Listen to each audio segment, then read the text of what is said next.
मतदार याद्यातील घोळ या मुद्द्यावरती आता मनसे आणि महाविकास आघाडीचा मुंबईच्या CST या परिसरामध्ये आज मोर्चा होतो। या मोर्चामध्ये आपल्याला अनेक प्रकारचे लोक जे आहेत ते वेगळ्या पद्धतीने सहभागी झालेले पाहायला मिळतात। आपण माझ्या मागे बघू शकता की या ठिकाणी जे आहेत ते राज ठाकरे उद्धव ठाकरे यांचा मुखवटा घालून जे आहेत इथे काही लोक जमा झाली आहेत आणि आपण बघतो की मतचोर जे आहेत असं करून एक कलाकार या ठिकाणी आलेले आहेत। आपण शिवसैनिक आहेत ते आपण त्यांच्याशी बोलणार आहोत। मनसैनिक आहात तुम्ही, आता शिवसैनिक आणि मनसैनिक एक झालेत आहे, पण पहिल्यापासून राजसाहेबांचा कार्यकर्ता म्हणून काम केलेलं आहे तर मनसैनिकच सांगणार आहे। काय सांगाल की नेमकं हे काय कॉन्सेप्ट आहे? राज ठाकरे यांचा मुखवटा घातलेले एक व्यक्ती आहे, तिथे उद्धव ठाकरे यांचा मुखवटा घातलेले आहेत, मतचोर म्हणून जे आहेत ते संपूर्ण यांना काळ्या रंगाने पेंट केले, मतचोर करून घातले आणि तुमच्या हातात जे आहे ते एक चाबूक आहे। काय नेमका संदेश देताय तुम्ही? संदेश असा द्यायचा आहे की निवडणूक आयुक्त जे आहेत त्यांना सन्मान्य राजसाहेबांनी जाऊन त्यांना निदर्शनात आणलेलं आहे की हे मतदान जे झालं ते मध्ये बोगस झालेलं आहे आणि मतचोर झालेलं आहे। त्यांना सगळं दाखवलेलं आहे सुद्धा, तरी त्यांना भाषा कळत नाही आहे। म्हणून सन्मान्य राजसाहेबांनी हा सत्याचा मोर्चा आयोजित केला आणि सत्याच्या हजारोच्या संख्येने लाखोच्या संख्येने न भूतो न भविष्य असा मोर्चा आज होणार आहे। आणि त्याच्यात आम्ही एकच संदेश देतो आहे की जेवढे या निवडणूकमध्ये जेवढे जे बोगस मतदार जे उभे केलेत त्यांची छाननी करून नवीन याद्या तयार कराव्यात, हीच आमची इच्छा आहे। जर त्यांनी याद्या तयार नाही केल्या तर सन्माननीय राजसाहेबांच्या आता काहीच वेळात त्यांची सभा होणार आहे आणि काहीतरी आदेश येणार आहे। आणि आम्ही जे महाराष्ट्र सैनिक जे आमची परंपरा आहे ती खळखट्याची, ती यावेळी असे होणार की या सत्तेमध्ये आणि दिल्लीच्या सत्तेमध्ये यांना पण कधी कळणार नाही खळखट्याक काय असतो। ओरिजिनल खळखट्याक यावेळी यांना दिसणार आहे।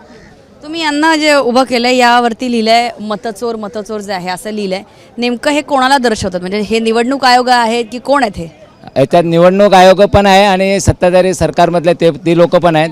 कारण का त्या लोकांना कळायला पाहिजे, कुठं समजा आग लागली तर फायर ब्रिगेड कशी येते आग विझवायला, तशी या निवडणूक आयुक्ताला कळलं आहे की मतदार याद्यामध्ये घोळ झालेला आहेत, तर ते आश्वासन का नाही देत, कॉन्फिडन्सने का नाही बोलत आम्ही दुरुस्ती करू मगच इलेक्शन घेऊ, तर ते काय नाही बोलायचं त्यांना।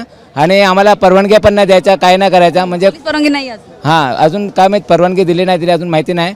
पण माझं हे मत आहे की फडणवीस साहेब, एकनाथ शिंदे साहेब आणि अजित पवार साहेब हे पण या मोर्चामध्ये सामील व्हायला पाहिजे। कारण काय मतचोर झालेलं आहे, आता ते खरोखर सत्याने निवडून आलेले असेल तर ते या मोर्चामध्ये सामील व्हायला पाहिजे। कारण की आताच आमच्या महाराष्ट्र सैनिकाच्या नेत्यांनी उघडकीस आणलेलं शौचालयामध्ये एकाचे ॲड्रेस सापडला, मग त्याच्यावरून त्यांना कळायला पाहिजे की ते तर सत्तेत बसले, ते ताबडतोब 0 मिनिटात याचं क्लिअरिंग करायला पाहिजे। पण त्यांना कळून चुकलेलं आहे खरोखर हे शौचालयामध्ये हे झालेलं आहे आणि म्हणून ते स्वतः अगर खरं असेल। सांगा, डिजिटल युग आहे, आपण डिजिटल युगाकडे गेलो आहे, टेक्नॉलॉजी खूप अपग्रेड होती आहे, अशामध्ये तुमच्याच नेत्यांनी जे आहेत असं उघडकीस आणलं आहे की शौचालयाचा ॲड्रेस दाखवून पण काही मतदार आहेत, कसं बघता? डिजिटल युगामध्ये शौचालय हा कोणाचा घरचा पत्ता असतो?